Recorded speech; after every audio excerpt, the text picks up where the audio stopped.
Hello everyone, welcome or welcome back to my channel. My name is Mary Jane and this is MJ Money Matters.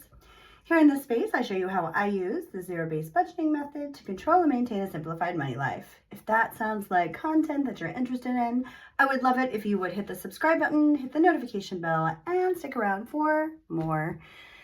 Hello, thank you so much for joining me. I am another week in. I think we're on week 3 of November. Are we? No, I'm incorrect. It's week 4. Hold on a second. Hello. Boom. Number 4. It's currently week 3. Budgeting week for week 4. Okay, I'm here now. It's been a lot. I've been quite busy at school. Both good and bad things. The bad things always have to do with adults, not really with the kids. So it's been challenging. And then my restaurant job that I got, I really had high hopes. I really did. And it just like fell like a flan. It's just not, it's not all that. I mean, I will go in sometimes 2.5, 3 hours and they're like, you're cut. And I've driven out there for just pittance. The amazing thing about that job is I have a colleague there who's a manager who I think will probably suit me well in the future. We both know it's bullshit, and he's, you know, worked at a lot of different restaurants. And he and I actually worked at the same restaurant, though not at the same time. So we didn't know each other, but we know a lot of the same people. So that was a really good connection that I've made there. And the other thing that I appreciate about it, the people there are nice. I like who I work with. But the same day pay that's direct deposited into my account is amazing. It's just unfortunate that it's not a lot of pay.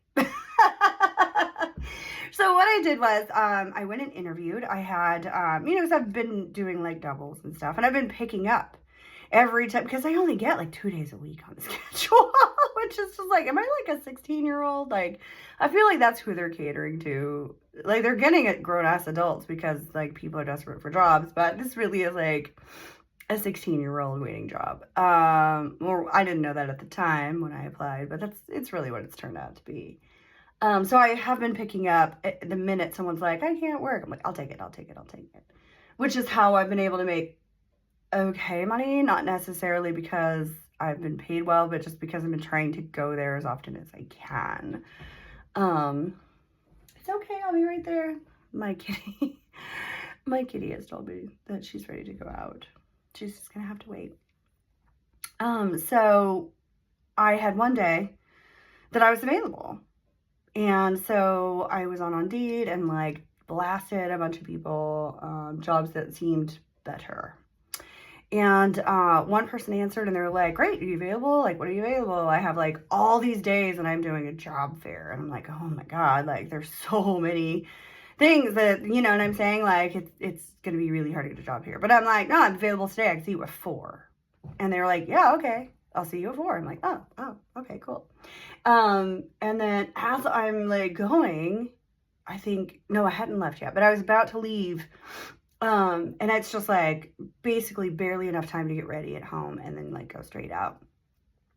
Another one reached out and it also seemed very promising. Like, well, when can I see? And I'm like, yo, I'm literally having an interview at 4. I can squeeze you in at 5. And that's pretty much all I got until Monday.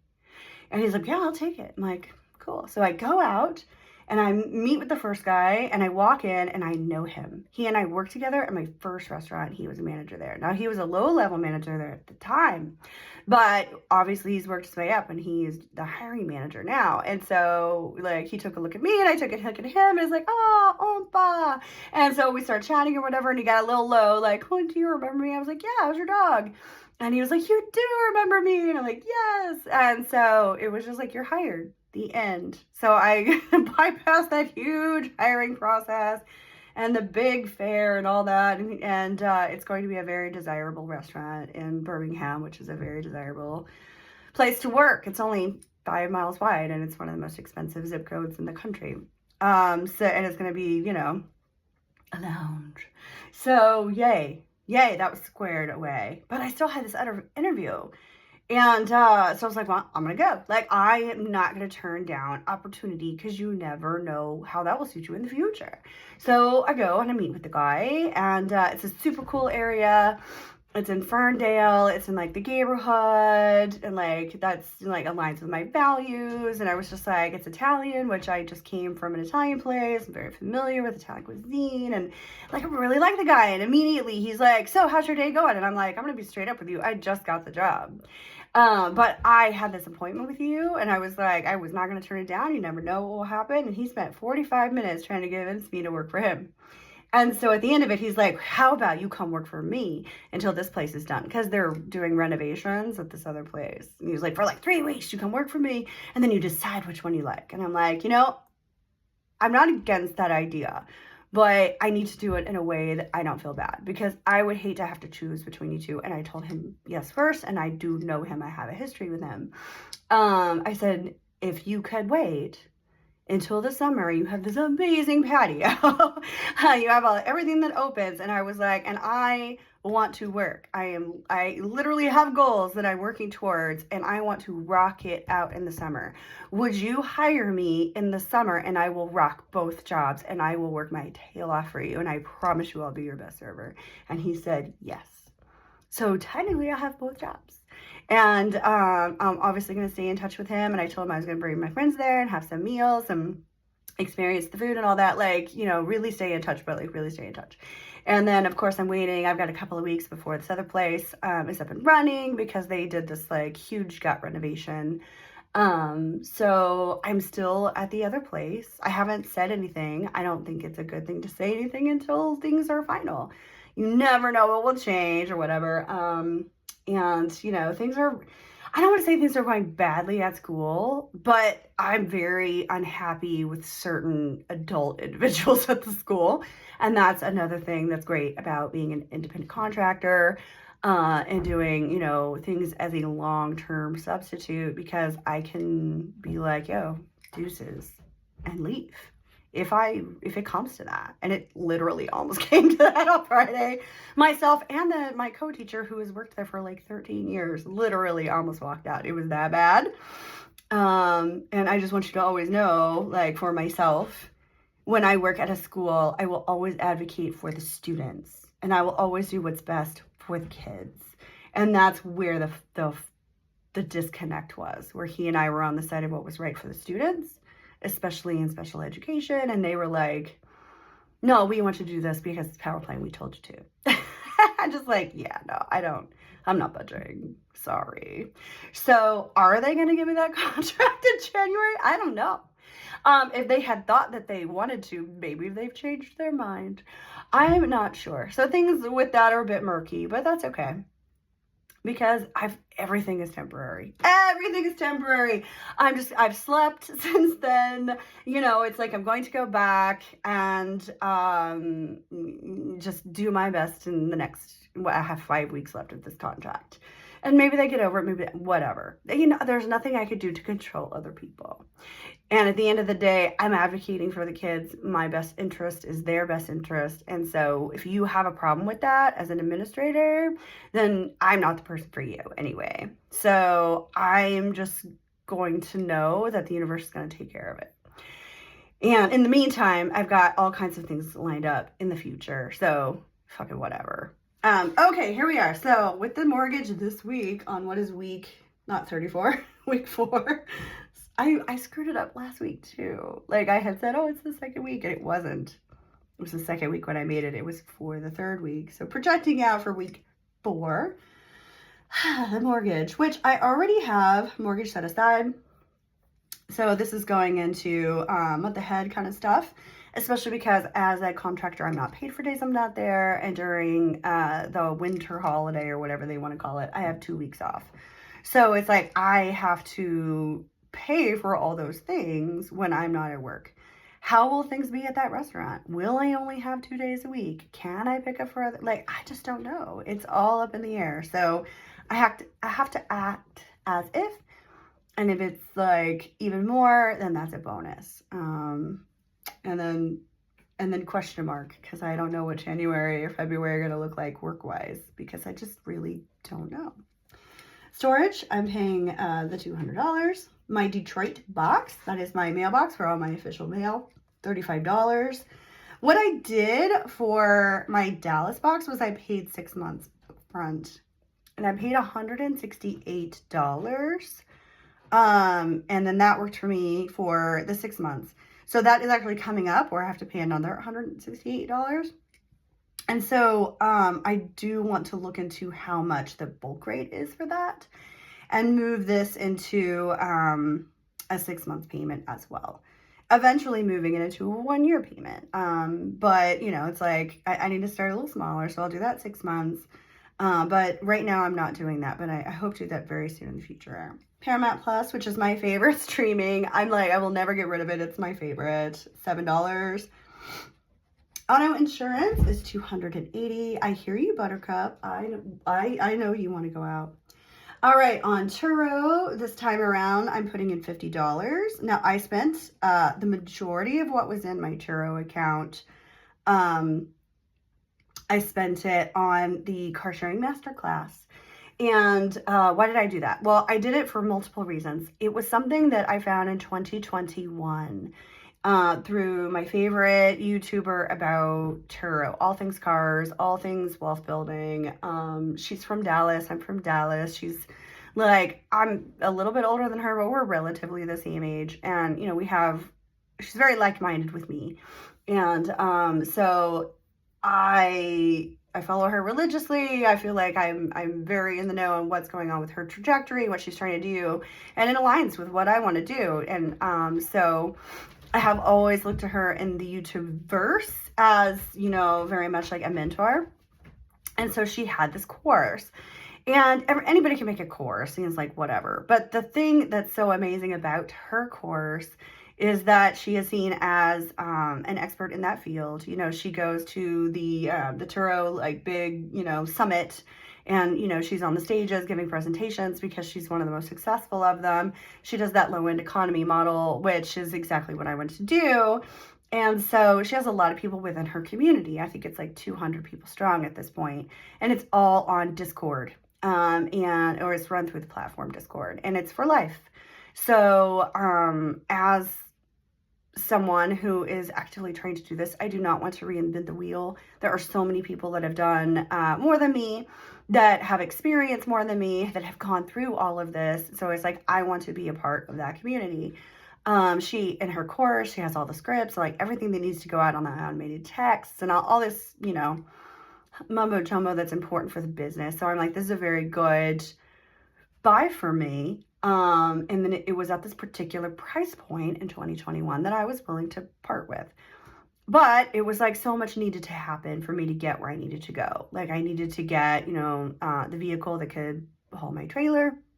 I needed to get my trailer to what I thought was going to be a better place and purchase land, because I really thought like that work from home was going to continue on, and I was going to escape Detroit winter and do winters in the desert and do summers here. And that did not work out. Return to work really did happen. And the place where I wanted to purchase turned out to be a Ponzi scheme. But I did, you know, get the car, they can move the trailer and get it to a place. And it has since been moved to a friend of a friend's ranch where it is safe, and I pay that lot rent, which I just paid last week. The big overall goal with that is to get the caller. There is a man who specializes in vintage trailer movement, and he has a flatbed trailer, so it won't put wear and tear on my elderly trailer, and flatbed it from the edge of New Mexico / Arizona all the way up here to Detroit, where it will start off in my driveway, and I will have it as a seasonal Airbnb. And eventually, when I purchase another property, which will be for midterm rentals to nurses and doctors at the hospital that I'm about 1.5 miles from, it will live on that property as, you know, an Airbnb to generate income. It is a project that is near and dear to my heart. It got a complete renovation that I did DIY with some friends and some help. But for the most part, I did most of it, and it's beautiful and I love it. And it's not an asset I want to part with because it's something that I want to generate cash flow. Yeah, so all of that needed to happen. And then I needed to put a roof over my head in Detroit. And so, you know, I purchased a home, sight unseen, of a formerly abandoned house. It needed a lot of TLC. It didn't have running water. Then when the water was turned on, there was no heated water. And, it's like every window needs to be redone. The floors, there was no appliances, all of these things. And so I've gotten it up to a place. I needed to find steady income. I needed to, make myself known within my niche employment so that I could, do my thing. And it has taken me a while. I've been here a little over a year and a half. And so I'm finally to that point where I feel grounded, where I can put the money towards Turo, that's actually towards like really making this happen now that I have furniture. I moved here in a car with 2 cats. And, yeah. And speaking of cats, we've held steady on the ones that I have. We do have a second bout of that virus going through, but it's not nearly as detrimental as it was before. So we're able to weather that storm. And it's my hope, knock on wood, that the cats, everybody's good and we make it through this. And yeah, it's been, because there's also those emergencies that come up where you're spending thousands of dollars on emergency vets and your animals are dying. So, I'm at the Turo point now. So I've got that going. I'm going through the courses. I'm getting all my, stuff ready to send out the automated texts. And, I've been calling and inquiring to different commercial auto insurance rates, and will they even insure me in the state, as well as my next venture with the Turo money is going to be setting up my LLC here in Detroit, because I do have an LLC for performing that's actually in another state. And so this one needs to be here because the cars are going to be registered to the corporation. So getting all of that set up, but it's finally time to set these things up. So I'm excited. If you follow me at all, I'm a super big proponent of having multiple streams of income, and I want this side hustle to become my main hustle over time. It is very scalable. I'm really excited about it. So it bums me out that all I can send is about $50 to it, but it's like I've got that big bill, I've got this big bill, I've got this big bill, and I'm not really making a whole lot at the moment because it's hard to find a job. It's hard to find a job in this economy. It's hard to find a job that pays anything. So I have high hopes. I'm excited to go and work for this man again. And I'm really glad that he remembered me, and I gave a very positive impression on him, that there was no interview. It really was just like, no, you're good. You're on. And that's all the work that I've put in. I feel like I work my hardest everywhere I go. That's just who I am as a person. But of course, I want to work my hardest for myself. So that's what I'm working towards. On my savings, because it got emaciated, I would say, by the kitty situation, I'm putting aside $100 this week.